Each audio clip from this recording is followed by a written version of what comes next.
Imagine boarding your dream flight, ticket in hand, ready to claim your place in the world, only to have that ticket torn apart in front of everyone. That's exactly what happened to Emery Blake, a young woman with a calm strength far beyond her years. Sitting in first class on an international flight, she faced an unexpected and cruel challenge, not from the turbulence outside, but from the prejudice inside the cabin. Who has the right to decide where you belong? How do you stand tall when the world tries to make you feel invisible? Emery's story unfolds 34,000 feet above the ground, where dignity clashes with discrimination, and courage becomes the only way to hold on to your identity. What happens when the person who tears your ticket doesn't know that your father owns the entire airline? How far would a family go to protect not just a daughter, but a principal? This is more than a story about a broken boarding pass. It is a journey through pain, resilience, and the fight for respect in a world that often judges by skin, not by worth. If you believe in the power of standing up against injustice, hit like, share this video, and subscribe for stories that will move your heart and challenge your mind. Now, let's dive into Emery's unforgettable journey. The terminal lights hummed above her like stars that refused to blink. Emery Blake stood near gate C-19 with her fingers curled tightly around the worn leather handle of her carry-on. She didn't bounce with excitement. She didn't pace like the other teens boarding spring break flights. She just stood there, composed and still, like someone used to carrying things heavier than a suitcase. A digital screen above flashed the flight number StellarWest Flight 203 nonstop to Copenhagen. Emery's eyes flicked toward it. She exhaled slowly. Her shoulders sank just an inch, enough to let the tension leak out without anyone noticing. This wasn't just a flight. This was the gateway to everything she had worked for since she was 13. The sleepless nights writing her environmental proposal. The weekends spent volunteering at lakeside cleanups. The early mornings practicing speeches in the school library before anyone else arrived. All of it led to this moment. She was flying to represent her high school in the state of California at the Global Youth Environmental Summit in Denmark, a country she had never seen, across an ocean she had never crossed, and she would be flying there in first class. That part still felt surreal. Her father had surprised her with the ticket over dinner 3 weeks earlier. He had passed the envelope across the table without ceremony, like he was handing her a napkin. But when she opened it, she froze. First class, seat 1A, StellarWest luxury flagship cabin. She remembered blinking at the ticket, then looking up to see her father's calm, matter-of-fact expression. Julian Blake wasn't one for grand gestures, but this had been quiet thunder. She understood exactly what it meant. "Fly comfortably," he'd said simply, sipping his tea. "You've earned it. Now," as boarding groups were called. Emery adjusted the slim folder under her arm. Inside were her opening remarks for the summit. She had gone over them 100 times, but she still felt the edge of doubt, like a draft slipping under a closed door. She wasn't nervous about speaking. She was nervous about being seen. Not the kind of scene the cameras and headlines bring, but the other kind, the kind that came with being a 17-year-old black girl in a tailored Navy turtleneck, boarding first class alone on a transatlantic flight, the kind of scene that asked without asking, "Why are you here?" The intercom buzzed. StellarWest Flight 203 to Copenhagen is now boarding first-class passengers. Emery's fingers tightened around her boarding pass. She stepped forward. The woman scanning tickets gave her a polite smile. "Good afternoon, Miss Blake. Enjoy your flight." Emery nodded softly and walked down the jet bridge. Her shoes echoed on the metal floor. Ahead, the plane loomed smooth, silver, powerful, a machine meant for crossing worlds. Oh, at the aircraft door, a flight attendant with a sleek bun and practiced smile greeted her. "Welcome aboard," she said. "May I see your boarding pass?" Emery handed it over. "Seat 1A," the attendant read, then smiled again. "Right this way. Just down the aisle and to the left." Emery murmured a quiet thank you and stepped into the first-class cabin. It was like entering another universe. The cabin was light and spacious. Private suites stretched along each side, separated by sleek partitions and polished wood. Each seat had a massive screen, plush bedding, and a menu printed on thick cardstock. It didn't feel like a plane. It felt like the waiting room of a quiet, expensive spa. Emery found her suite near the front and carefully placed her carry-on in the overhead bin. She smoothed her jacket, slid into the leather seat, and glanced around. She was the only person of color in first class. She had expected it, but seeing it was different. A man 2 rows behind her folded his newspaper and looked her way. His eyes lingered, just for a second, and then returned to his crossword. Another passenger, a woman in pearls, glanced up and blinked twice before shifting in her seat. Emery pretended not to notice. She unzipped her folder and took out her note cards. The familiar weight in her hands steadied her. Outside the window, the sun was dipping behind a line of clouds.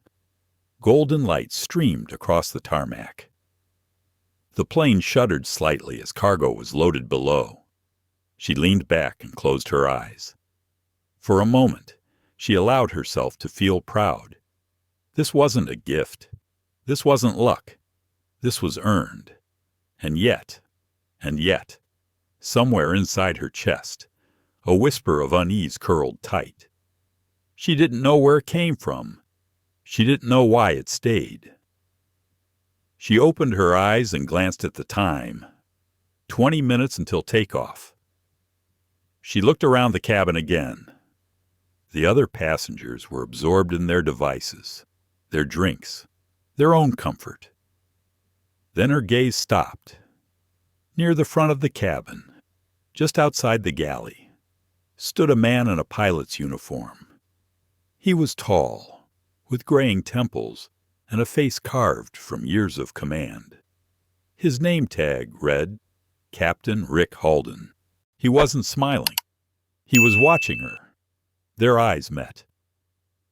Emery gave a polite nod and returned to her notes, but the feeling of being watched didn't go away.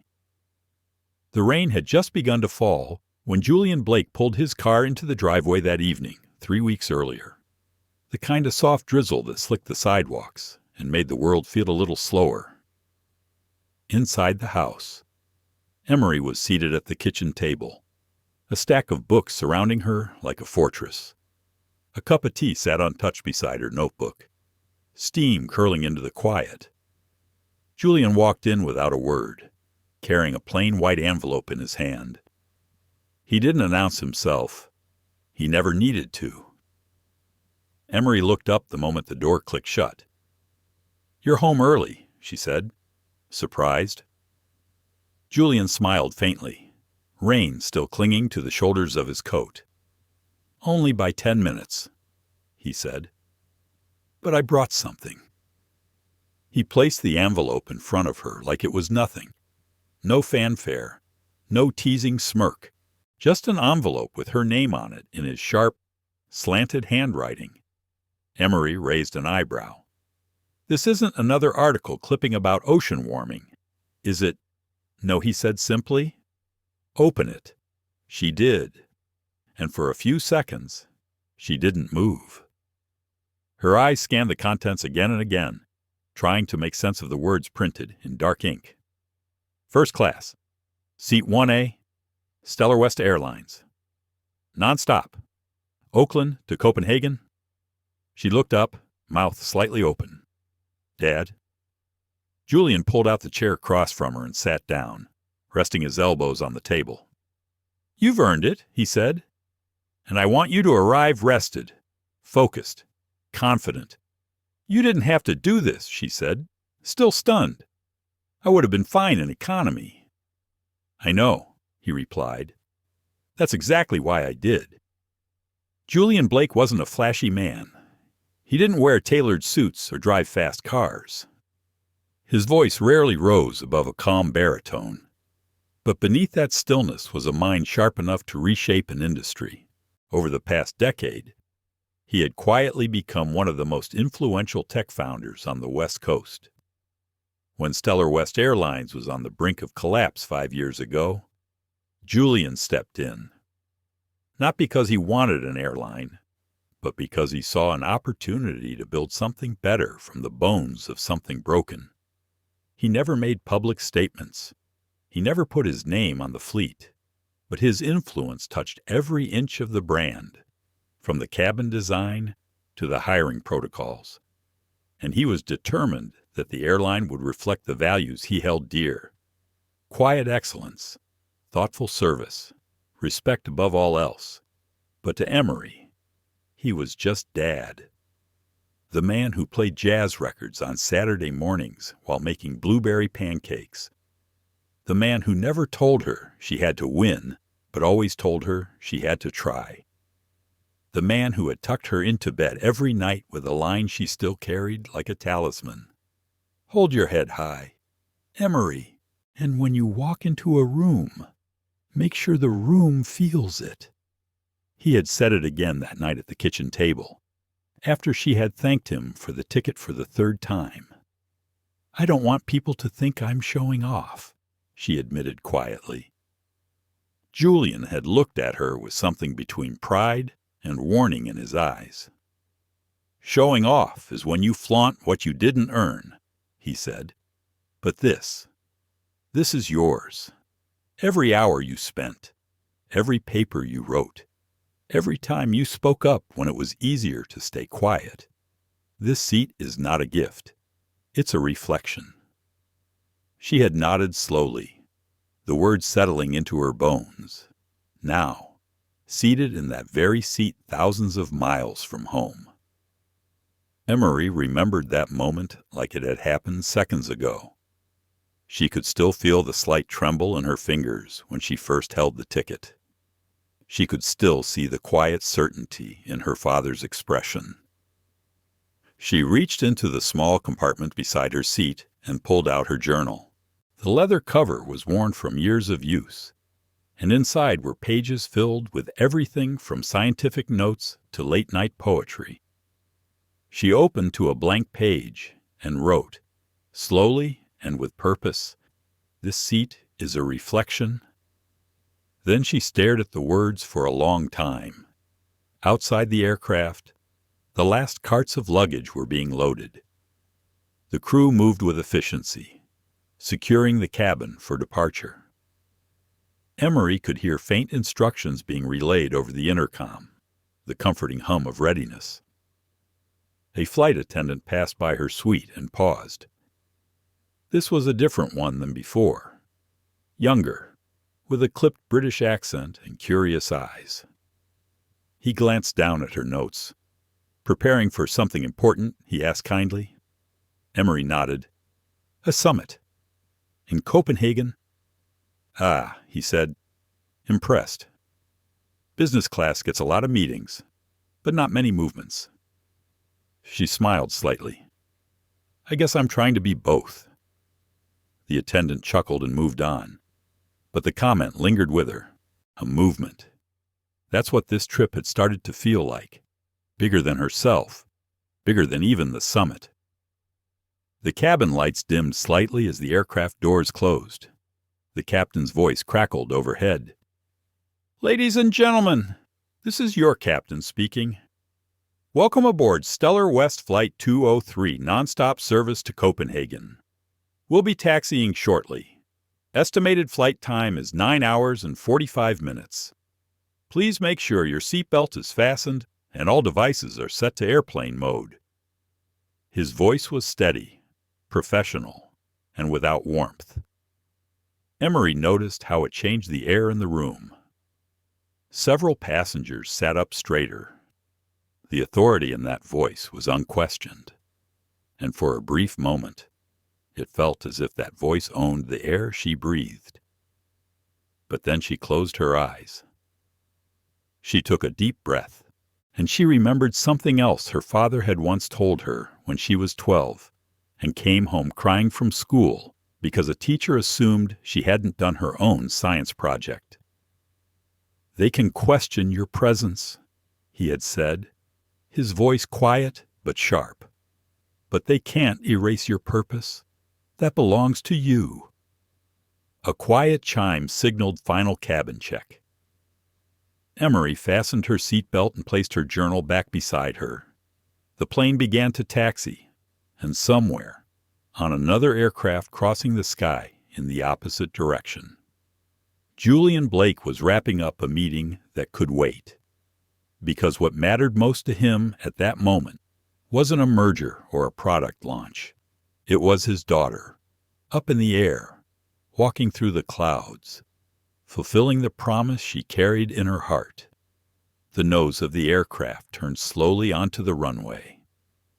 Outside the windows, the last glimmers of evening light reflected off the rain-slicked tarmac, casting soft ripples of gold across the pavement.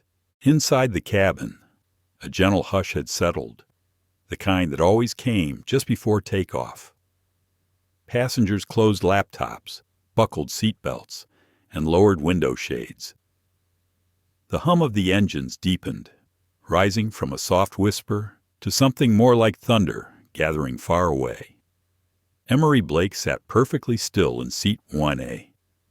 Her hands folded in her lap. Her journal was closed, her note cards tucked neatly into the side pouch. She had flown before, but never like this. First class on an international flight was its own kind of world. Everything smelled like leather and lemon. Everything was too quiet. She glanced around. A woman across the aisle was reading a French-language newspaper with the kind of elegant poise Emery associated with high society. A man in the third row was sipping something amber-colored from a crystal glass and scrolling through stock prices on a fold-out screen. A soft chime signaled takeoff in 2 minutes. Emery fastened her seatbelt. The young flight attendant who had spoken to her earlier walked through the aisle, checking that everyone was secure. He offered a polite nod when he reached her.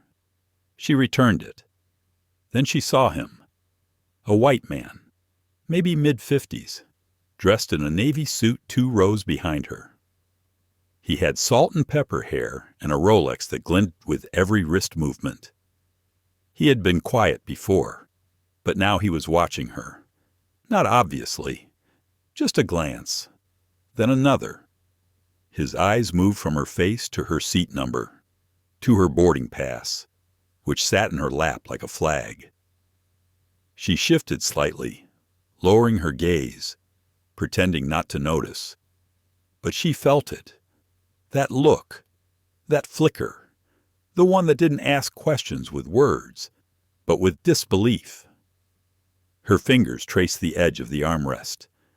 She felt her jaw tighten, her breathing slowed, and then calmed. She didn't flinch. She didn't look away. He eventually did. The engines roared, pressing her gently back into the seat. The plane lifted from the runway, like a secret being released. Emery closed her eyes for a moment, letting herself feel the weight of the world fall away. There was something spiritual about takeoff, that pause between ground and sky, between the known and the becoming. But even in the air, she didn't feel entirely weightless, because she knew what was waiting. Not turbulence in the clouds, but the turbulence that came with being seen in places people didn't expect you to be. When the seatbelt sign turned off, the cabin lights adjusted to a soft, warm glow. An attendant came around with towels, followed by a tray of drinks. Emery declined both. She wasn't in the mood for champagne or warm cloths. She just needed air. She unbuckled her seatbelt and stood up slowly. stretching her arms just enough to work out the stiffness. As she did, the woman across the aisle looked up and gave a tight smile. "Are you traveling alone?" the woman asked politely, though her tone wasn't truly curious. Emery met her gaze. "Yes, ma'am. I'm going to a youth summit in Copenhagen." "How lovely," the woman replied. "Are you—" she hesitated, eyes flicking to Emery's lap. "Are you in school?" "I'm in my last year of high school," Emery said, her voice even. "I'm one of the keynote speakers." The woman blinked. She smiled again, thinner this time. Then she returned to her newspaper without another word. Emery didn't say anything else. She didn't need to. She moved to the aisle, taking care not to disturb anyone, and stepped into the galley. The space was narrow but quiet. One of the attendants stood near the coffee maker, flipping through a safety checklist on a tablet. "Miss Blake," the attendant said with a surprised but warm smile. "Everything all right?" "Yes," Emery said. "Just stretching my legs." "Of course. Feel free. Would you like a tea or something light?" "I'm okay for now," she replied. He nodded and turned back to his checklist. Emery looked around the galley. The stainless steel surfaces, the muted lights, the sense of being just outside the main flow of the cabin. She let herself breathe there for a moment longer, not to hide, but to anchor. Then she saw someone coming up the aisle. He moved with a sense of practiced authority, a certain stiffness and posture that came with years of protocol. He wore the sharp navy uniform of a StellarWest captain. His white shirt was perfectly pressed. 4 stripes decorated his shoulder. His hat was tucked under one arm. His hair was mostly gray at the temples. His face carried a seriousness that never left. "Captain Rick Halden?" He wasn't smiling. He stepped into the galley and looked directly at Emery. "Miss," he said, tone clipped, "are you lost?" The words weren't loud, but they cut the quiet like a scalpel. Emery turned to face him fully. "No," she replied, her voice clear.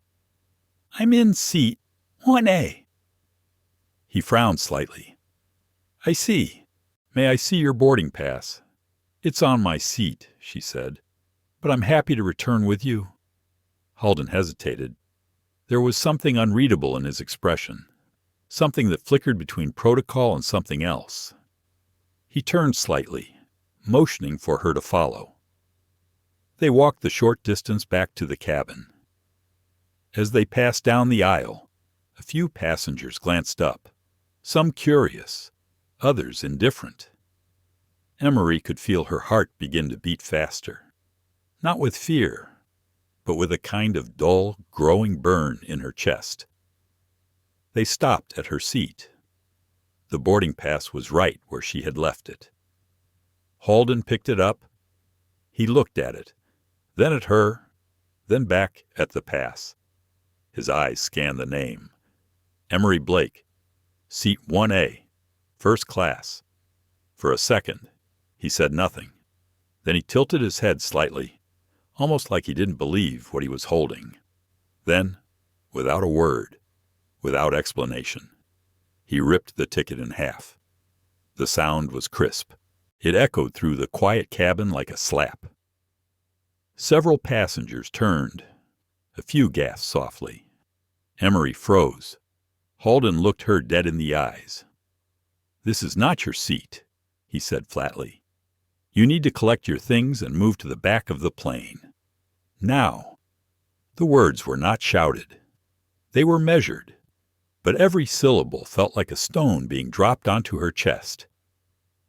Emery opened her mouth to speak, but nothing came out at first. Not from fear, from disbelief. "That's my name," she said at last, her voice barely above a whisper. "There must be some mistake," he said coldly. "People like you don't fly up here." Her hands began to shake. She looked around.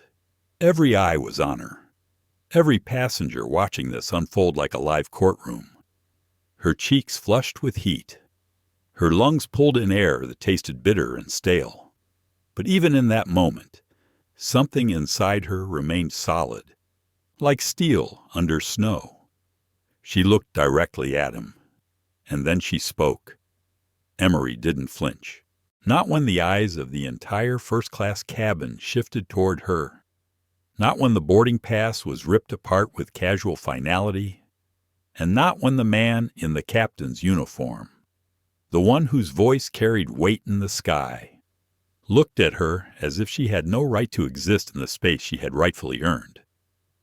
Instead, she stood up slowly, pressing her palms to the armrests to steady herself. Her voice, when it came, was low but unwavering. "My name is Emery Blake. That ticket was issued to me. I'm flying to Copenhagen to speak at the Global Youth Environmental Summit. My seat is 1A. That's where I was sitting." The words hung in the air like quiet thunder. Captain Rick Halden looked at her, his expression tight with skepticism. He didn't move, didn't blink. The two halves of her torn boarding pass lay on the seat between them like evidence of something broken.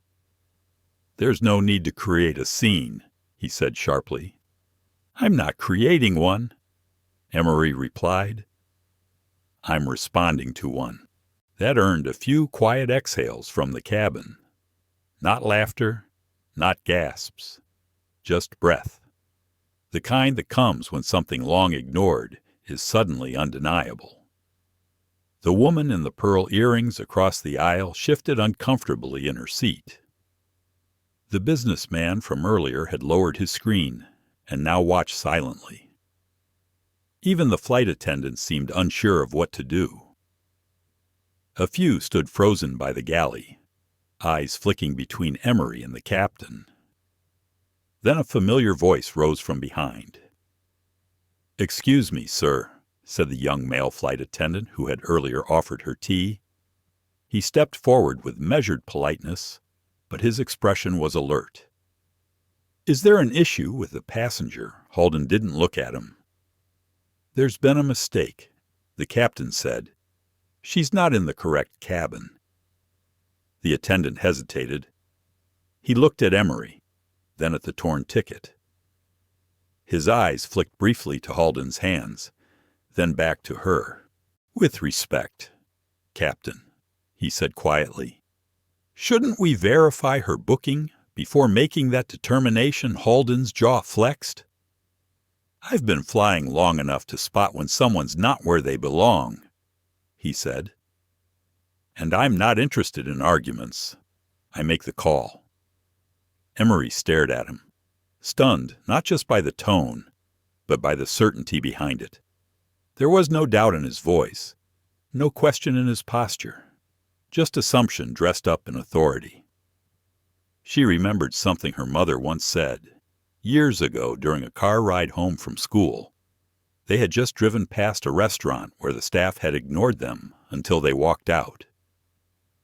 "Sometimes people don't believe you belong," her mother had said, eyes fixed on the road. "So they build walls in their minds. And when they see you standing inside those walls, they don't ask how you got there. They try to push you out." That memory burned now. Emery spoke again, more firmly this time. "I would like someone else to verify my booking. Please, someone other than you." Halden's lips curled slightly, not into a smile, but into something colder, a smirk, the kind that didn't need words to be loud. "I'm the captain," he said, his voice clipped. "My authority on this aircraft is final. I'm offering you a chance to walk back there on your own. If you refuse, I'll have ground security escort you before we even leave the gate." "Captain," the young attendant interjected again, this time with more urgency, "please let me contact the ground team before we escalate this further." "No," Halden said curtly. "It's clear what's happening here." He turned back to Emery. "You can either move to economy or leave the aircraft." Emery didn't move. She looked at the torn boarding pass again.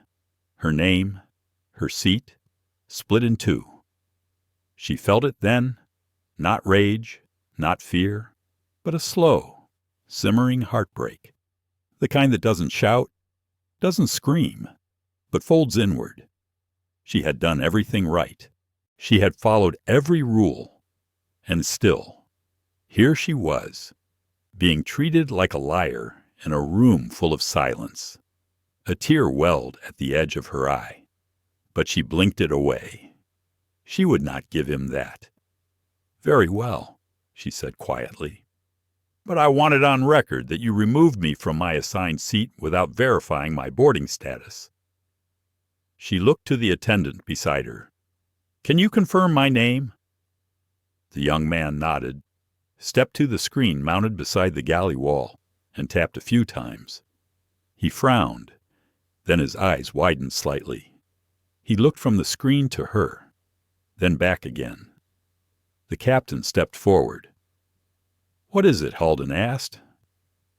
The attendant hesitated, then said carefully, "Her name is on the manifest. Emery Blake, Seat 1A, marked with a high-priority travel code." Halden stiffened. Emery crossed her arms gently over her chest. "And you tore up my boarding pass," she said quietly. The cabin was no longer just watching.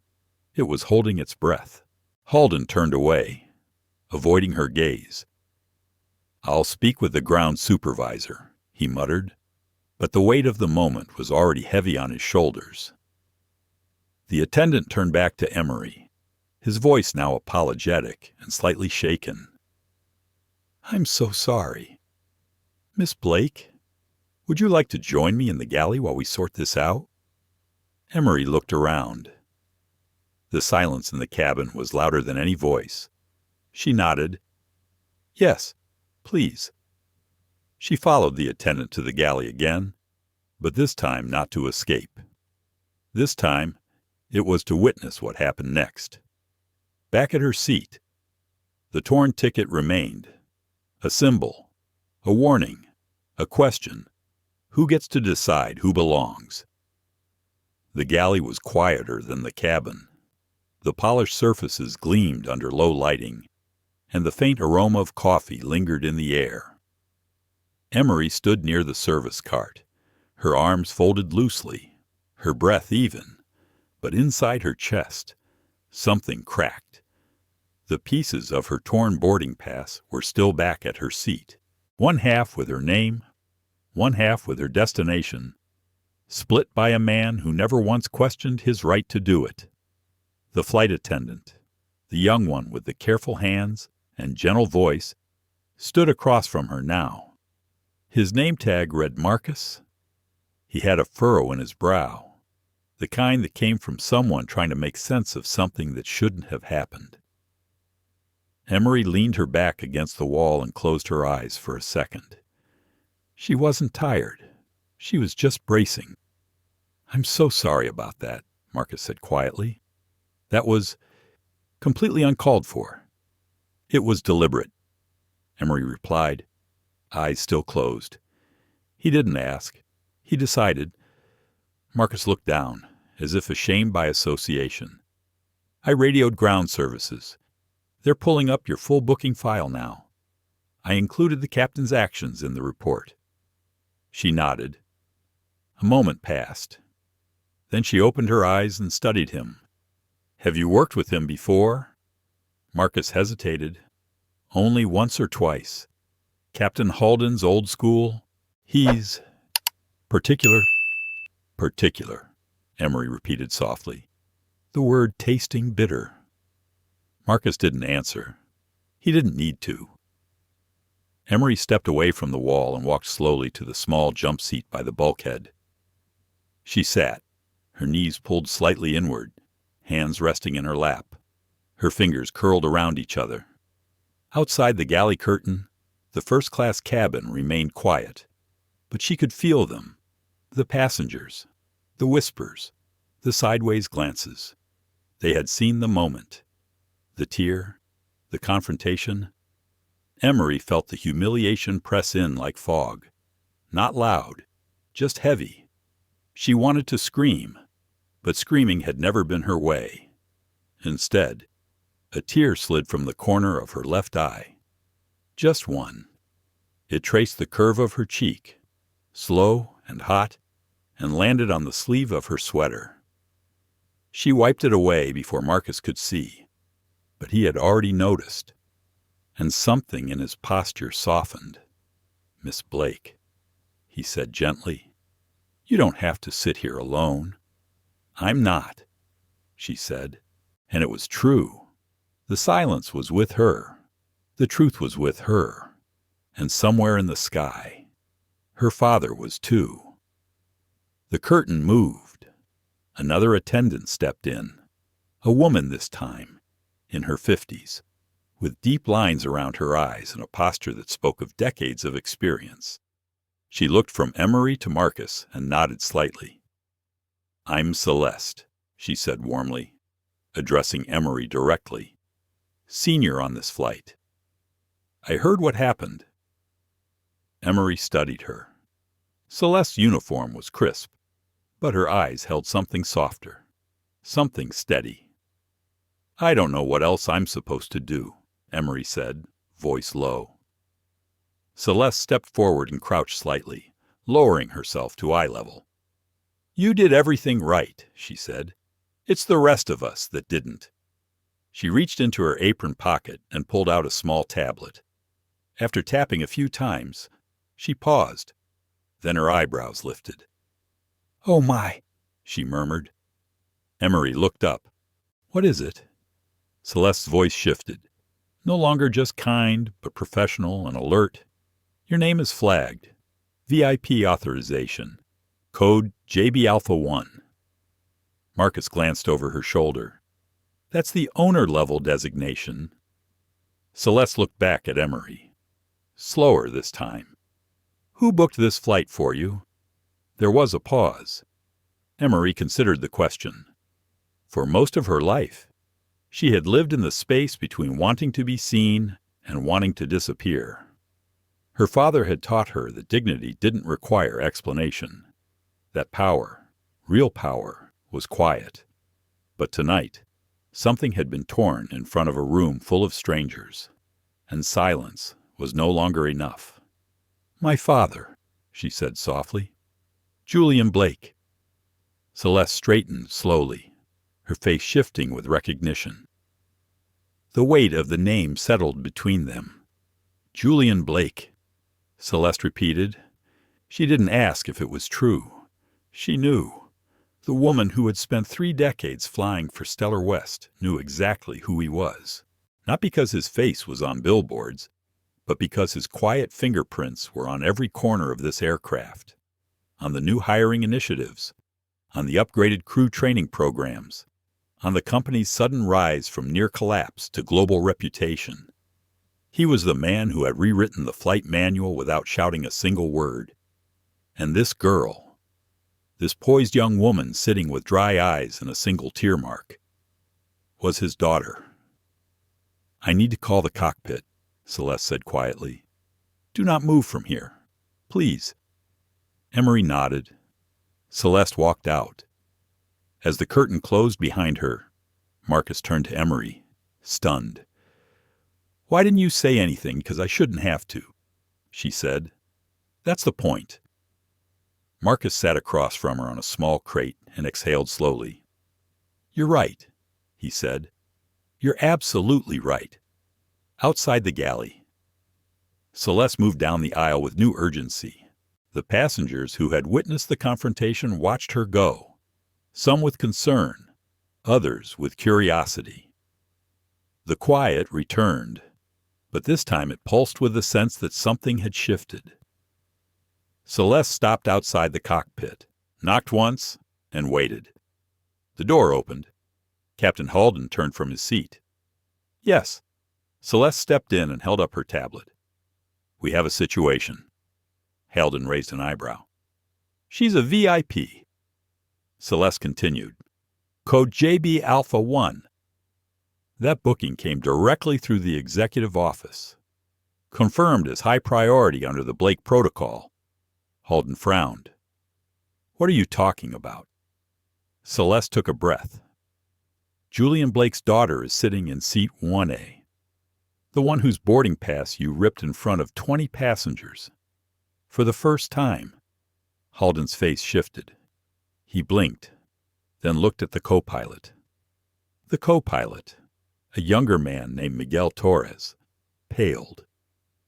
He turned slowly in his chair, his voice a murmur. She's the owner's daughter. Celeste nodded. Halden stood up abruptly, brushing past her. I'll handle it, he said. But Celeste didn't move. No, Captain, I've already reported the incident to ground control. And they've escalated. Escalated, Halden's voice rose slightly. Miguel looked at his own monitor. We just received an encrypted message. Mr. Blake's private jet has filed a reroute from Atlanta. He's requesting immediate communication with this flight. Halden stared at the console, then back at Celeste. He didn't say anything. He didn't need to. The sound of a single boarding pass being torn in half had echoed far louder than he imagined. Back in the galley, Emery sat still as the aircraft glided gently above the Atlantic, but her mind was far from still. The low thrum of the engines vibrated through the walls and floor. Steady like a heartbeat that didn't belong to her, she stared at the closed curtain in front of her, the thin separation between her and the people who had just witnessed her dignity being torn in half. She wasn't embarrassed, not in the way most people would think. She was angry, but it wasn't a loud, messy anger. It didn't beg for justice or demand apology. It was quiet, sharp. The kind of anger that came when your worth had been silently measured and discarded without a second thought. The kind that settled in your bones and didn't need to be seen to be real. Celeste had not yet returned. Marcus sat a few feet away, checking the service panel, pretending to be busy. But Emery could see his tension in the way he avoided eye contact, in the way his hands moved too deliberately. He had seen it too, and he didn't know how to make it right. Do you think he knew? Emery asked suddenly, her voice so calm it startled even herself. Marcus looked up, knew who I was, that I didn't belong in his idea of first class. Marcus swallowed. I think he made a snap judgment. The wrong one. Emery nodded slowly. You know, she said, her gaze distant. He didn't even ask if I had a ticket. Not really. He didn't check the manifest. He didn't scan anything. He just saw me and decided. Marcus didn't try to argue, because he couldn't. Emery leaned back, her hands folded over her stomach. There's a different kind of violence in that. You don't get bruises, but you feel it for a long time. The curtain shifted. Celeste returned. Her expression was serious now. Not panicked, not angry, just tight with the kind of professional control that comes from years of flying through storms. We need to speak in private, she said to Marcus. He nodded and stepped out. Celeste took the seat beside Emery and lowered her voice. Miss Blake, I just spoke with the cockpit and confirmed ground control has escalated the incident to executive priority. Emery said nothing. Celeste hesitated, then continued, Your father's private jet is in the air. It's been rerouted from Atlanta and is currently in communication range with our flight. Emery turned to look at her. He knows. Celeste nodded slowly. He knows. There was no relief in Emery's face. If anything, her jaw tensed slightly. Her shoulders lifted. Her hands curled into fists. She had hoped to keep him out of this. Not because she didn't need him, but because she wanted to do this on her own. I didn't tell him, she said softly. I know, Celeste replied, but someone on the ground did. Protocol requires it when executive family members are flagged in an onboard incident. Emery closed her eyes for a moment. A dozen memories flashed behind them. Her father reading to her at bedtime, her father braiding her hair before her 5th grade graduation, her father holding her hand at her mother's funeral, not speaking, just being there. He had always protected her, but this time, she hadn't wanted protection. She had wanted to be seen. She opened her eyes again. What happens now? Celeste looked at her tablet. Mr. Blake has requested direct communication with the cockpit. He's using a secured satellite line. We're routing it now. Emery stared at the floor. Will the captain have to answer to him? Celeste didn't respond right away. Finally, she said, yes, he will. A pause. Then Celeste added, and so will we. The words weren't accusatory. They weren't defensive. They were just real. This wasn't just a moment of misjudgment anymore. It had become a mirror held up to the entire system, and it had cracked. Celeste stood slowly. If you prefer to stay back here during the conversation, we'll respect that, or we can escort you back to your seat. The cabin is quiet now. Emery looked at her. I'd like to go back. Celeste nodded. Then let's walk. As they passed through the curtain, the first-class cabin fell silent again, not with discomfort, with awareness. Emery walked calmly, chin high, eyes forward. She saw the same faces that had watched her humiliation. But now, the glances came with something different. Some looked away in shame. Some offered small nods of apology. Others just stared, unsure of what to do with their guilt. Her seat, 1A, still held the pieces of her torn boarding pass on the armrest. Celeste picked them up carefully and handed them to her. Keep these, she said softly. They might matter more than you think.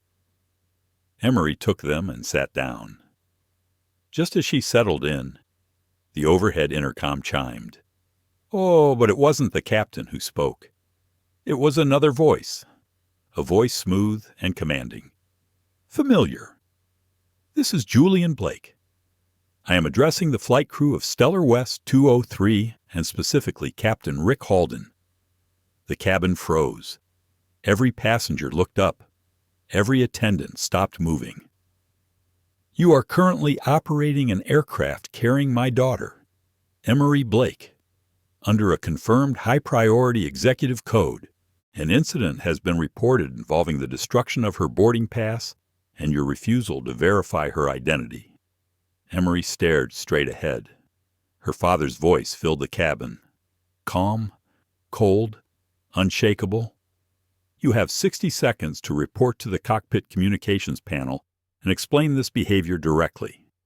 Failure to comply will result in immediate administrative action from the board. Halden, seated at the controls, reached for the headset with a trembling hand. In 35 years of flying, he had never heard that voice speak directly to him. Never been addressed like this. Not in front of his crew. Not by the man who signed his evaluations. He put on the headset and spoke. This is Captain Halden. Julian's voice returned, now private and far more cutting. What gave you the authority to question my daughter's right to her seat? There was no escape, only the weight of humiliation, and the sound of accountability rising like pressure in a sealed cabin. Captain Rick Halden sat in the cockpit, headset clamped against one ear, face pale beneath the glow of the control panel. His co-pilot, Miguel Torres, sat beside him in frozen silence, eyes locked on the altitude reading, though his mind was anywhere but focused on the numbers. Julian Blake's voice had cut through the comms like a razor through cloth. It hadn't needed volume. It had weight, precision, the kind of authority that didn't scream but moved systems with a whisper. Outside the cockpit door, 34,000 feet in the sky, his daughter was sitting in silence, her presence now heavier than the jet's cargo, and every crew member knew it. Halden cleared his throat. "Mr. Blake." "Aye." Julian's voice interrupted before he could finish. "Don't waste time with explanations. I asked you a question." There was no edge to the tone, no fury, only something more unsettling, measured disappointment, the kind that came from a man who had given others a chance to do right and watched them squander it. Halden swallowed. "I made a misjudgment," he said at last. "There was confusion with the passenger manifest. I thought her presence in that seat was unauthorized." "Her name is Emery," Julian said. "Say her name." Halden hesitated. "Emery," he mumbled. "Louder." "Emery Blake." Julian paused. "Now tell me, Captain, what standard operating procedure allows you to tear up a passenger's ticket without verification, without consulting the manifest, without even confirming identity?" Halden had no answer. Because there wasn't one.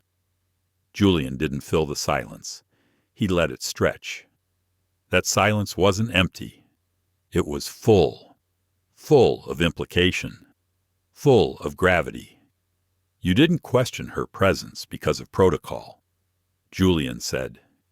"You questioned it because of who you saw in that seat, and what you believed about people like her." Halden's knuckles whitened around the yoke. Julian's voice softened then, but only slightly.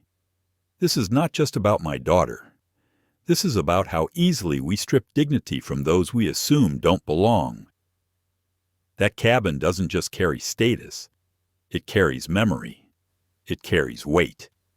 You thought you were enforcing order, but what you really did was reveal who you are under pressure." Miguel Torres, still silent, finally glanced toward Halden. His face said it all. He agreed. Julian's voice came once more. "You will not speak to her. You will not approach her.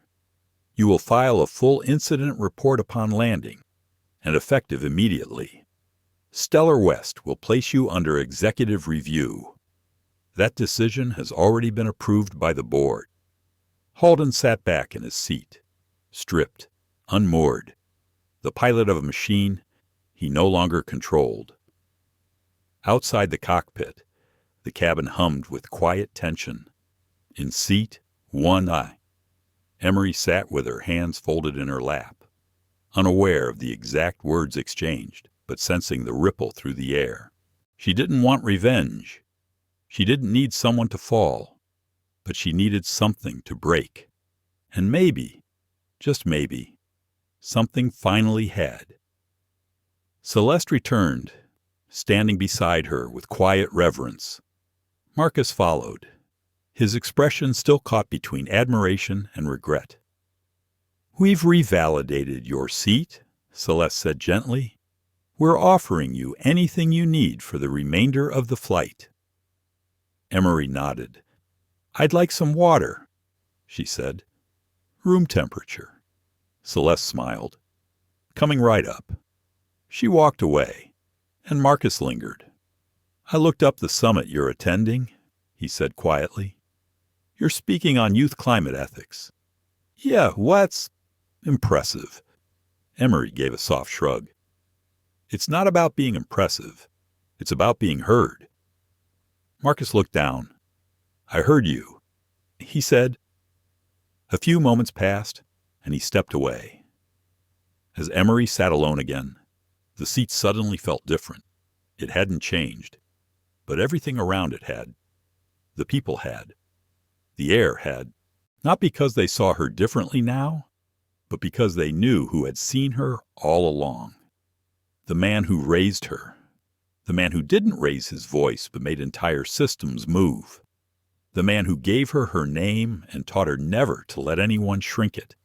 And as if summoned by that thought, her phone vibrated gently from the armrest. She looked down. A message from an encrypted line. It read, "Are you okay? She smiled faintly. Yes. You didn't have to step in. His reply came quickly. I didn't step in. I showed up. Like you asked me to do when you were 9 and you thought I forgot your school play. Emery's throat tightened. I remember that. She paused, then typed again. But I would have been okay on my own. I know, he replied. That's what makes you dangerous. Her chest warmed. She set the phone down and leaned her head back. Out the window. The stars had started to pierce the dark velvet of the night sky. The ocean stretched endlessly beneath them, unseen, but always there, like strength, like legacy. A few rows back. A woman cleared her throat and leaned into the aisle. It was the same woman who had asked Emery if she was a student, the same one who had looked away earlier, uncertain how to navigate what had unfolded. Now. She rose from her seat, walked forward, and stopped just beside 1A. Emery looked up. I wanted to apologize, the woman said quietly. I shouldn't have made assumptions earlier, and I certainly should have said something when that happened. Emery nodded. She didn't need to say anything. I was raised to think first class was a place you earned, the woman continued. But I'm realizing now, a lot of us were only taught who earns it by seeing who usually sits here. Emery replied softly. Sometimes being seen is the most radical act of all. The woman smiled. You taught me something today. Thank you. She returned to her seat, and Emery closed her eyes, not from fatigue, but from a quiet kind of peace. It hadn't been a perfect flight, far from it, but in the mess, something had emerged. Not validation from a name, not power from a father, but a kind of knowing that she belonged, not because of who she was related to, but because she had the strength to sit in her seat even when someone tried to erase her from it. Her name was Emery, and now they knew. The cabin didn't make a sound, not even the rustle of a magazine, not the chime of a call button, not the soft clink of ice in a glass. It was as though everyone had agreed, without speaking, that silence was the only thing worthy of the moment. Emery Blake sat in 1A, hands gently resting in her lap.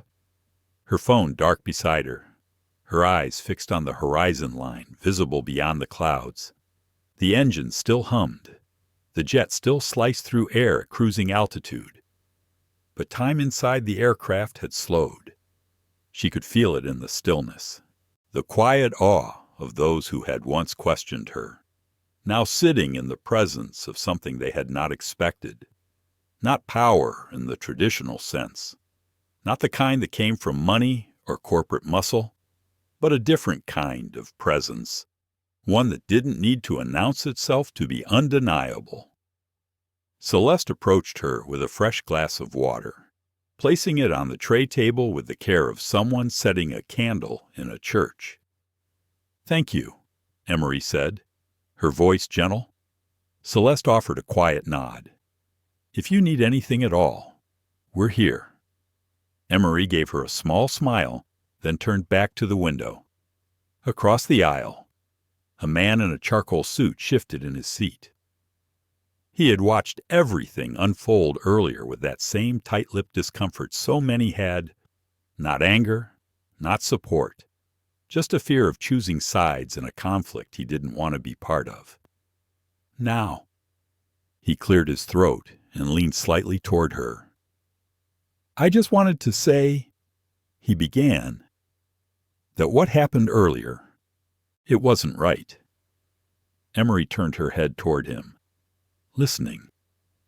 I've flown StellarWest for 15 years, he said, and I've never seen a captain behave that way. You handled it with more grace than most adults I know. She looked at him carefully, weighing her words. I didn't want to be graceful, she said. I wanted to be treated like everyone else. The man blinked. She didn't soften the words. She didn't need to. He nodded once, then sat back without another word.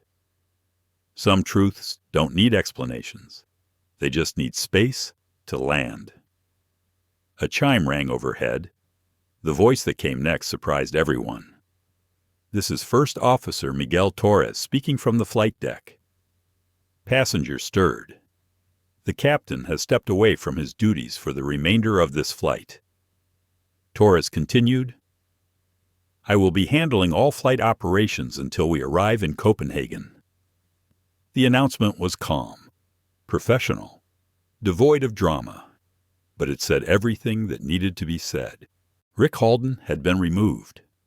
Emery closed her eyes for a long moment, not in triumph, not in satisfaction, but in acknowledgement. Sometimes justice doesn't shout. Sometimes it arrives like landing gear unfolding beneath a quiet sky. A few rows back, Marcus stood watching from the galley curtain. His eyes met Emery's, and he gave her a nod of quiet respect. She returned it, then turned to retrieve her journal from the seat pocket in front of her. The pages had been waiting. She flipped past the notes she had scribbled before boarding. Diagrams of carbon emission stats, case studies of youth-led eco-initiatives. None of it mattered now the way it had before. What mattered now was the shift that had happened inside her, not because her father had stepped in, but because she hadn't stepped down. She picked up her pen, and she began to write. Not about climate change, not about airline policy, but about the way power moves through silence, the way assumptions dress themselves as authority, and the way standing up, even when your legs shake, has a ripple effect no one sees until it lands. She wrote about the feeling of having your identity questioned, about how it carves lines in your sense of self, but also how it can become a blueprint for courage. She lost track of time as she wrote. It wasn't until Celeste returned that she looked up. "We've received word," Celeste said. "Your father's aircraft has landed in Reykjavik. He'll be meeting us in Copenhagen." Emery nodded slowly. "Will he meet me at the gate?" Celeste smiled. "He said he'll be the first face you see when you step off the jet bridge." Emery looked down at her journal. A part of her wanted to feel comfort in that. A part of her did. But another part still sat in that moment. The ripping sound. The accusations. The way her name was said, like it didn't belong in a place it had every right to be. It wasn't over just because the captain had been removed. Some wounds didn't heal in the span of a flight. Celeste seemed to understand. She didn't offer advice or hollow comfort. Instead, she simply said, "I hope you know you did something important today." Emery closed the journal. "I didn't want to be a symbol," she said. "I know," Celeste replied. "But symbols don't choose themselves. They emerge when people choose to watch instead of act. And someone needs to stand there and remind them what courage looks like." The two women shared a moment of stillness. Then Celeste returned to the galley. Emery looked around the cabin. It felt different now. Not because people had changed, but because they had been changed. Witnessing truth has a way of doing that. She leaned back in her seat and looked out at the moonlit clouds. Somewhere beyond the horizon, Copenhagen was waiting, a stage, a spotlight, a crowd she had not yet met. But they would know her name. They would hear her voice. And long before the conference began, before a single word was spoken from the podium, she had already given the speech that mattered most. She had delivered it in silence, in stillness, in presence. Her name was Emery. And for the first time, the cabin knew how to hold that name with care. The seatbelt sign chimed softly overhead as the captain's voice returned to the cabin. But it wasn't Halden's voice. It was First Officer Miguel Torres, calm and clear. "Ladies and gentlemen, we're beginning our descent into Copenhagen. Local time is 6:42 a.m. Please return your seats to their upright position and ensure all tray tables are stowed. We'll be on the ground shortly." The cabin stirred to life with the quiet rhythm of landing. Passengers blinked awake from restless naps. Attendants moved down the aisles, checking belts and bins. Outside the window, the sky had shifted from deep indigo to a hazy gold. The first warmth of dawn stretching across the horizon like a promise. Emery pressed her forehead lightly against the cool window. Below her, the clouds thinned, revealing patches of green and gray. Denmark, a place she had only read about. And now she was arriving under a sky that looked new somehow. Even though it had always been there, she hadn't slept. Not because she couldn't, because she didn't want the night to pass without her remembering all of it. Every word, every silence, every choice to hold her ground. Celeste leaned into the aisle.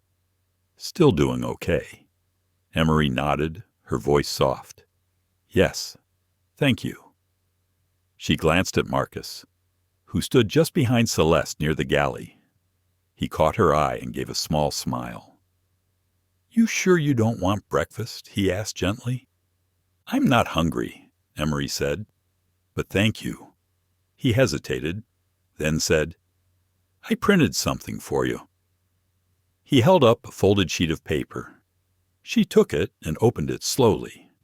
It was a transcript, his formal witness statement for the airline's internal report. At the top, her name, passenger Emery Blake seat, 1A status executive level, confirmed booking incident, Captain Halden's verbal and procedural misconduct. She skimmed it, heart steady, hands not trembling. "Is it weird that I don't feel triumphant?" she asked quietly. Celeste sat beside her for a moment. "It's not weird," she said. "It's real. This wasn't a win. It was a reckoning." Emery nodded. "I didn't want to be the lesson," she whispered. "But maybe you were the light," Celeste said. Outside, the landing gear groaned as it dropped into place. The nose of the plane tipped slightly downward, and the ground rose to meet them.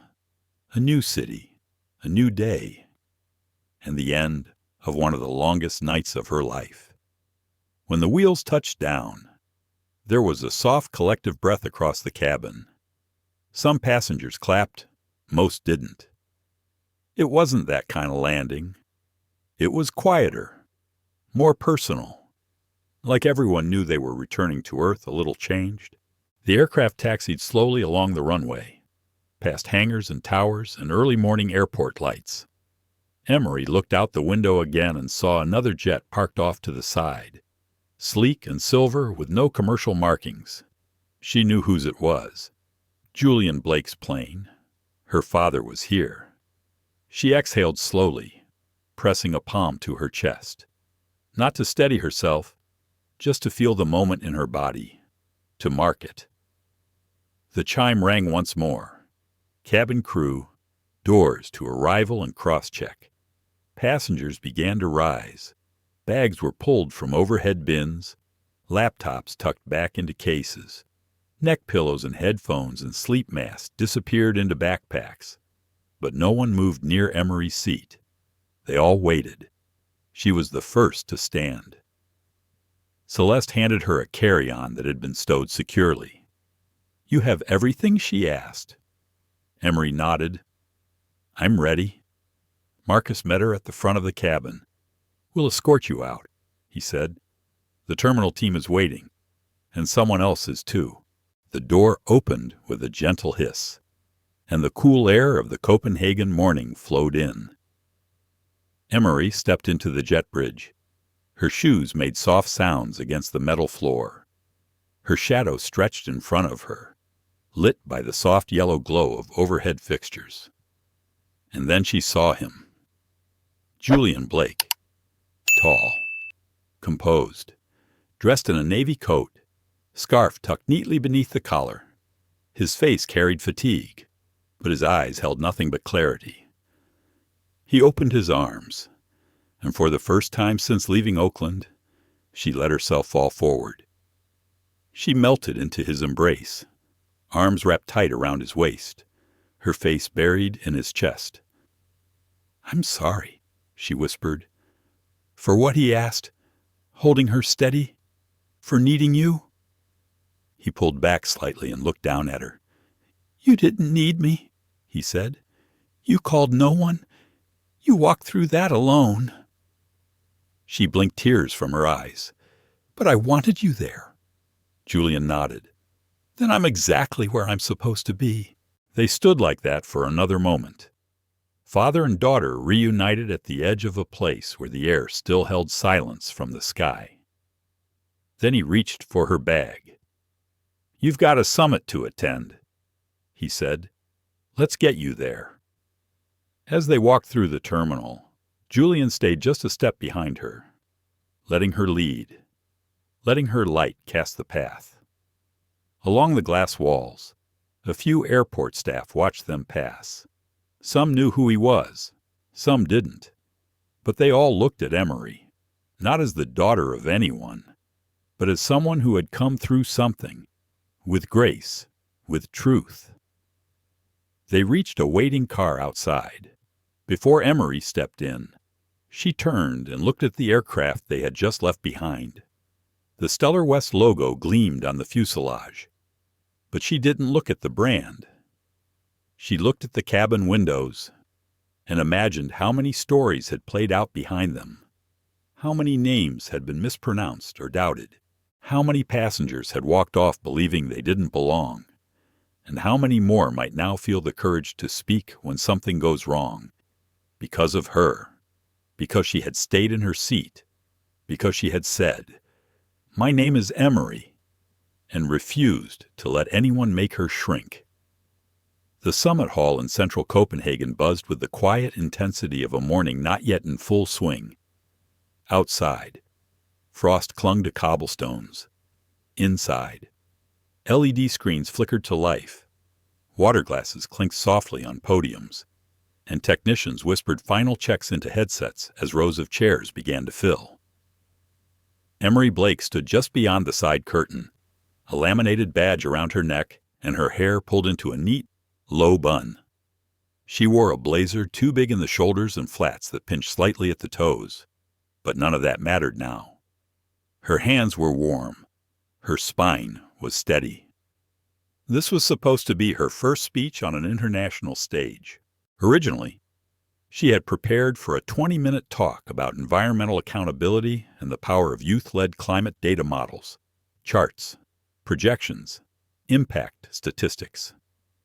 She had practiced the closing line 6 times in the mirror, but the folder in her hand was now empty, somewhere between cruising altitude and descent. Her message had changed. She no longer wanted to convince the room she belonged here. She needed to remind herself why she ever did in the first place. From the audience. Julian Blake watched silently, seated in the second row beside a delegation from Berlin. He had no notebook, no camera, no phone, just folded hands, a calm gaze, and a father's presence that said, "Go ahead. I already see you." A woman with a clipboard stepped up beside Emery backstage. "You'll be introduced as the final keynote before the panel on equity and global mobility. You'll have the room." All eyes. Emery nodded. "All set?" the woman asked. "No," Emery answered honestly. "But I'm here." The woman gave her a strange look, then smiled. "That's more than most." The host walked on stage, microphone in hand. "And now, to close our morning session, we welcome a voice whose recent story has traveled far beyond the pages of this summit's schedule, a student, a climate advocate, and a passenger who reminded an entire industry what accountability looks like. Please welcome Emery Blake." The applause was respectful, polite, curious. But as Emery stepped out into the light, a strange hush fell over the room. People leaned in. Some recognized her face from the news tickers that had begun surfacing only hours ago. Others didn't, but all of them knew there was something different about the way she walked to the mic. She didn't carry a speech. She carried something heavier. Truth. She took a breath and spoke. I didn't prepare the words I'm about to say. Emery began, not because I didn't care, but because sometimes life gives you a new story before you've had time to finish the old one. A few heads nodded. A few pens paused mid-scribble. Yesterday, I boarded a flight to come here. I had rehearsed lines about carbon footprints, about youth innovation in green tech, about data. I was ready to show you graphs. But before I could even sit down, someone looked at me and decided I didn't belong in the seat I was assigned. The room went quiet. No typing. No clinking glass. Not because of my name. He hadn't read it yet. Not because of my background. He hadn't asked. Just because of the body I live in. Because of the story someone told him a long time ago about who's allowed to sit where. A man in the back lowered his camera slowly. Emery continued, voice calm but rising. I had a choice in that moment. To disappear. To apologize for existing in the wrong row. To shrink. Or to stay in my seat and say, this is mine. I chose to stay. The screen behind her lit up with a single line. Her name is Emery. I'm not here to tell you that was easy. It wasn't. I'm not here to say it ended with applause. It didn't. But I'm here, and that matters. She stepped slightly forward, scanning the crowd. We came to this summit to talk about sustainability. But if we're going to build a sustainable future, we need to start with something deeper than data. We need to start with dignity. Several people leaned forward in their chairs. There is no clean energy without clean systems. No progress without justice. No future worth building if it only serves those who have always held the mic. Julian watched her with a tight throat. The room was no longer watching a teenager. They were witnessing a shift, a rising. Emery closed her folder on the podium and stepped away from it completely. I'm 17. I've been told to wait my turn. But the planet isn't waiting, and neither are the people being told to sit down. Stay quiet and accept less than what they deserve. Our climate is urgent, but so is our humanity. She paused, letting that land. My father didn't raise me to seek permission to be seen. He raised me to tell the truth, even when no one's ready to hear it. And sometimes, the truth shows up 34,000 feet in the air, in front of a room full of strangers, with nowhere to hide. A few people stood, then a few more. The applause didn't come all at once. It built like rain. Soft at first, then steady, then unstoppable. Emery looked down once, composed herself, and stepped back from the microphone. She didn't smile. She didn't wave. She simply nodded, as if to say, I'm still here. When she walked off stage, Julian stood. He didn't clap. He didn't rush her. He just opened his arms again. And this time, she didn't cry. She just walked into the embrace and whispered, I said what I needed to say. Julian nodded against her hair. You said what the world needed to hear. The footage of Emery Blake's speech circled the globe within hours. It aired on morning shows in New York, ran on reels in Tokyo subways, and was reposted by public figures who hadn't yet heard of her the day before. Hashtags bloomed like wildfire. There were think pieces, editorials, even reaction videos from influencers. Some applauded her grace. Others debated her words. A few tried to shift the focus away from the airline incident entirely. suggesting she had used it for the spotlight. Emery saw none of it, because after she stepped off that stage, she turned her phone off. She didn't want the noise. She wanted quiet, real quiet, the kind you can only find in places that don't have signals or screens, the kind that lets your heartbeat speak without interruption. She and Julian didn't return to the luxury hotel the summit had booked. Instead, they checked into a small guest house outside the city, a place with creaky stairs and a view of the Baltic. No concierge, no cameras, just a long wooden table, warm tea, and time. It was the first time in 3 days Emery had slept more than 2 hours. When she finally woke, the sun had already begun its descent again, staining the sky with a lavender hush. She found her father on the porch, coat buttoned, hands wrapped around a ceramic mug. He didn't look up when she stepped outside.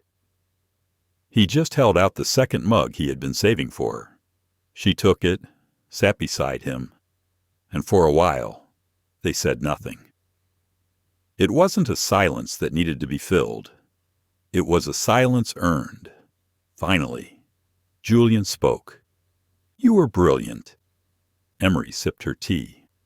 "I wasn't trying to be." "Exactly." A breeze rolled in from the water, soft and breeny.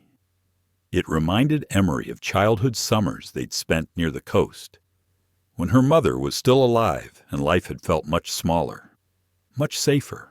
"Do you remember when Mom used to say the wind carried memories?" Emery asked. Julian smiled faintly. "She said it so often. I almost started believing it." "I think she would have been proud," Emery said quietly. Julian turned to her, his eyes reflecting both pride and something else, a deeper emotion he rarely let show. "She would have stood in that audience with her fists in the air," he said, "and she would have made everyone else stand with her." Emery let out a soft laugh. "I don't know what happens next," she admitted. "You don't have to. But I feel like I started something, or exposed something, and now people expect me to be more." Julian nodded. "The moment you speak a hard truth, people start looking at you like you're the answer to every question. But I'm not. No, you're not, and you don't have to be." He paused, then added, "But you are a mirror, and mirrors don't give answers. They make people see what they've been avoiding." Emery looked out at the water, eyes narrowed in thought. "What if I don't want to be a mirror?" she asked. "What if I just want to be a girl who reads and writes and does her work and flies without needing her last name to be respected?" Julian set his cup down. "Then be that. Always. That's your center. Everything else is temporary. Headlines fade, opinions change, but your own truth, that's yours to keep." She nodded slowly. Inside, a kettle began to whistle. Neither moved. "What happens with the airline?" she asked. Julian didn't answer right away. "They've begun internal restructuring. Captain Halden has been placed on permanent leave. The board initiated a diversity audit of hiring and training practices. I've asked that all disciplinary actions be made transparent." Emery looked surprised. "You're staying involved." Julian turned to her. "It's my airline. And more importantly, it's your world." Emery blinked. "I don't want anyone else going through what I did," she said softly. "Then let's build something better." They sat until the kettle quieted. Later that night, Emery checked her messages. Dozens of invitations. Universities, networks, podcast producers. A student from Cape Town who said, "I played your speech in my classroom, and half my class cried." But the one message she saved came from a 13-year-old girl in Minneapolis. It read, "I saw you. You made me feel like maybe I belong somewhere too. Thank you for staying in your seat." Emery stared at that message for a long time. She replied only with one sentence. You already belong. They just haven't caught up yet. The next morning, she and Julian walked through the cobbled streets of Copenhagen. No schedule, no event, just father and daughter, moving through a city that had no idea who they were. They stopped at a bakery, ordered 2 cinnamon pastries and coffee. The cashier smiled, unaware. Emery smiled back, relieved. For a moment, she was just a girl again. Not the story, not the lesson, just Emery. After breakfast, they stood at the bridge near Nyhavn, watching boats roll gently in the canal. The wind picked up, tugging at strands of her hair. Julian looked at her. Are you ready to go home? She nodded. I think so. But not to the noise, she added quickly. Not yet. Where? Then she thought for a moment. Can we go to the cabin? The one in Mendocino. Julian's eyes lit up. The one with the broken radio and the bookshelf that collapses if you touch it wrong. That's the one. He chuckled. Then yes, that's where we'll go. Emery looked out at the water again. I want to write, not a speech. Just something that's mine. Julian smiled. That's how it starts.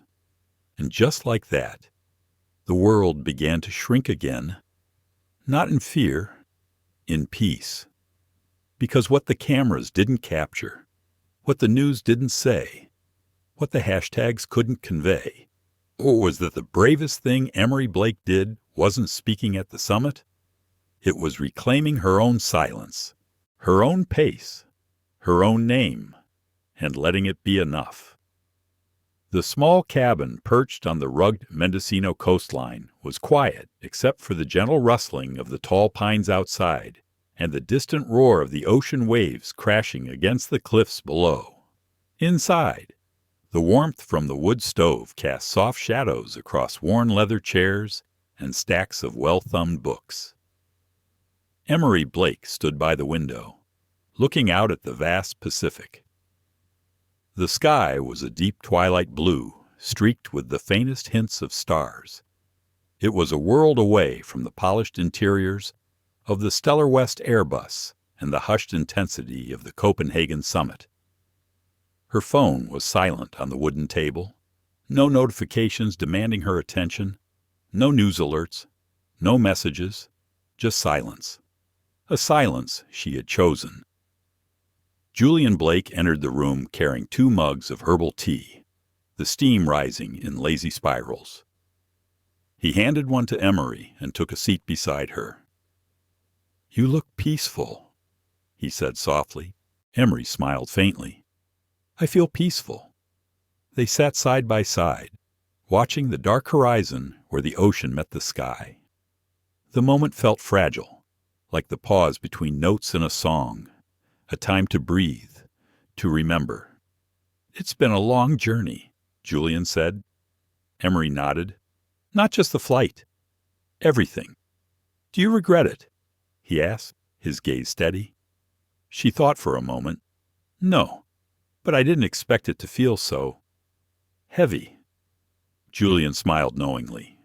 Courage always carries weight. It's not light. It's steady. She took a sip of tea, warmth flooding her chest. I've been thinking about that flight, she said. About how one man's choice to tear my ticket in half changed everything. And how you didn't let it change you, Julian added. Emery looked out the window again. It wasn't just about the ticket. It was about being seen and being believed. About not shrinking to fit someone else's mold. Julian nodded slowly. And that's a lesson for all of us. They sat in comfortable silence. The fire crackled softly. After a moment, Emery reached for her journal resting on the side table. She opened it to a blank page and began to write. The words came slowly at first, then with increasing certainty. Not a speech, not a manifesto, just a letter to herself. Dear Emery, you have flown through storms you never asked for. You have been seen and unseen in the same breath, but through it all, you have remained whole. Remember this moment. Remember your strength. Remember that no one can tear your truth apart. Julian watched her with quiet pride. The girl who had once been a nervous teenager sitting in seat 1A was now a young woman claiming her space in the world. Later, as the fire died down and the night deepened, they talked about what lay ahead. There will be challenges, Julian said. People who don't want change. Systems built to resist it. Emery looked up. I'm ready. I know you are. They stood and moved to the porch. The stars were brighter here, unmarred by city lights. Emery took a deep breath of the crisp night air, the scent of pine and salt and earth. She felt the weight of the past days settling into something softer, not forgotten, but transformed. Her father stood beside her, a steady presence. Whatever you choose next, he said, know that you carry more than just your own story. You carry the stories of those who never had the chance to speak. Emery smiled. Then I'll make sure their voices are heard. The ocean whispered below them, timeless and patient. And in that vastness, Emery found a kind of freedom. Not the freedom of escape, but the freedom of belonging. To herself, to her name, to a world she was ready to help change. The cabin behind them was quiet once more, but the journey was just beginning. Emery Blake's story is a powerful reminder that discrimination can hide in the most unexpected places, even 34,000 feet in the air. Yet, it also shows us the incredible strength that lies in quiet courage and unshakable dignity. What began as an act of humiliation became a catalyst for change, a challenge to outdated assumptions, and a call to rebuild respect where it was broken. We honor Emery not just for standing her ground, but for inspiring us all to reflect on how far we have yet to go. Her journey urges us to reject prejudice and demand justice for every person, no matter where they sit, because true equality is more than policy. It's about human connection and recognition. Thank you for joining us on this emotional ride. If Emery's story moved you, please give this video a like, share it with friends who believe in fairness, and subscribe to our channel for more stories where courage meets truth. Together, we can raise voices that refuse to be silenced and keep the fight for justice soaring higher. Stay tuned. More powerful real-life stories are coming your way.